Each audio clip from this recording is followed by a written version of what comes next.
মাইৰে সেনে হৰাই খোলৰ বাজনাও। প্ৰয়াত অশোকানন্দ চৌধুৰীৰ সোঁৱৰণত বৰপেটা জিলাৰ চেঙাত স্থাপিত শংকৰদেৱ শিশু নিকেতনৰ ৩১ সংখ্যক বাৰ্ষিক উৎসৱ, সাংস্কৃতিক প্ৰতিযোগিতা আৰু বঁটা বিতৰণী অনুষ্ঠান সোমবাৰৰ পৰা 4 দিনীয়াকৈ অনুষ্ঠিত হৈছে।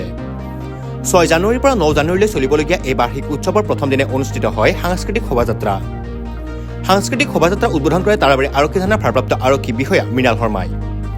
সাংস্কৃতিক শোভাযাত্ৰাত ছাত্ৰ ছাত্ৰীসকলে বিভিন্ন জাতি জনগোষ্ঠীৰ পৰম্পৰাগত সাজপাৰৰ লগতে কলা সংস্কৃতিৰ প্ৰতিচ্ছবি দাঙি ধৰে। ইয়াৰ পূৰ্বে পতাকা উত্তোলন কৰে নিকেতনখনৰ পৰিচালনা সমিতিৰ সভাপতি সত্যেন্দ্ৰ নাথ পাঠকে। বন্দনা কাৰ্যসূচীত বন্তি প্ৰজ্বলন কৰে নিকেতনখনৰ পৰিচালনা সমিতিৰ সম্পাদক ৰোহিণী কুমাৰ দাসে।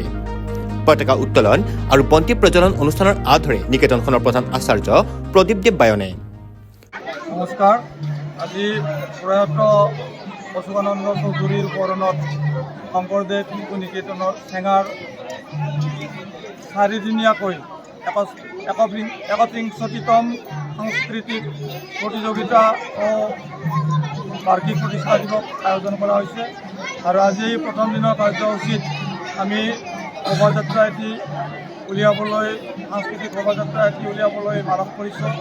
তাৰ বাবে আমি সাজু হৈছোঁ আৰু এই সাংস্কৃতিক শোভাযাত্ৰা উদ্বোধন কৰাৰ বাবে আমি আমাৰ স্থানীয় তাৰাবাৰী থানাৰ ভাৰপ্ৰাপ্ত আৰক্ষী বিষয়া মৃণাল শৰ্মাদেৱক আমি উদ্বোধন কৰাৰ বাবে মাতি আনিছোঁ। আৰু আজি শংকৰদেৱ শিশু নিকেতন চেঙাৰ বাবে এটি অতি শুভ মুহূৰ্ত। আজি আমাৰ এই নিকেতনখনে ৰূপালী জয়ন্তী বৰ্ষ পাৰ কৰাৰ উপৰিও 32 সংখ্যক প্ৰতিষ্ঠা দিৱসত আজি ভৰি দিছে।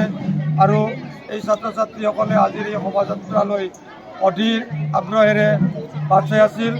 আমি আশা কৰিছোঁ আমাৰ এই শোভাযাত্ৰাৰ জৰিয়তে বা 4 দিনীয়া কাৰ্যসূচীৰে নিকেতনখনৰ সকলো দিশ আমি সমাজৰ আগত দাঙি ধৰিব পাৰিম আৰু লগতে আমাৰ সকলো কাৰ্যসূচীৰ সফল সামৰণি হ'ব বুলি কামনা কৰিছোঁ।